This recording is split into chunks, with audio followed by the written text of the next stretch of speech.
আমার বিউটিশিয়ান এসছে দেখো আমার বাড়িতে, দেখেছো? হ্যাঁ, চুল বাঁধতে আমাকে হায়ার করে নিয়ে এসছে। দেখো আমার বিউটিশিয়ান বান্ধবী এসে গেছে, দেখো কি সুন্দর চুল বেঁধে দিচ্ছে। তোমাদের সাথে শেয়ার করবো চুল বাঁধাটা। দেখো বন্ধুরা, এই যে আমার বান্ধবীকে কিন্তু আমি চুলটা বেঁধে দিয়েছি খোপা। ওর আর কি সামনেই বিয়ে বাড়ি আছে, তো যাবে ওর ননদের মেয়ের বিয়ে। তাই বলছিল আমি তো চুল বাঁধতে পারি না, দেখ তো আমি ইউটিউব দেখে একটু বেঁধে দিলাম। দেখো তো কেমন হয়েছে, ঠিকঠাক হয়েছে বন্ধুরা? তো দেখ তোর কেমন লাগলো, পছন্দ হয়েছে কিনা? আমার তো ভীষণ ভালো লেগেছে, ভালো লেগেছে, সুন্দর হয়েছে।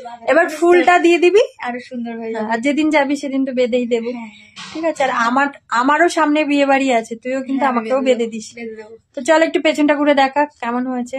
দেখো কেমন হয়েছে বন্ধুরা, তোমরা কিন্তু অবশ্যই জানিও, কারণ আমার বান্ধবী কিন্তু আমাকে বেঁধে দিয়েছে। আমার তো খুব ভালো লেগেছে। তোমাদের কেমন লাগলো চুল বাঁধাটা? দেখো কি সুন্দর আমাকে ফুল দিয়ে সাজিয়ে দিয়েছে, মনে হচ্ছে এখনই আমি যাবো ঘুরতে। হ্যাঁ, বিয়ে বাড়ি যাবে মনে হয়। হ্যাঁ, কি সুন্দর লাগছে। আমার না খুব ভালো লাগে চুলে ফুল দিতে, মানে আমিও খোপায় ফুল দিতে ভীষণ ভালো লাগে বল।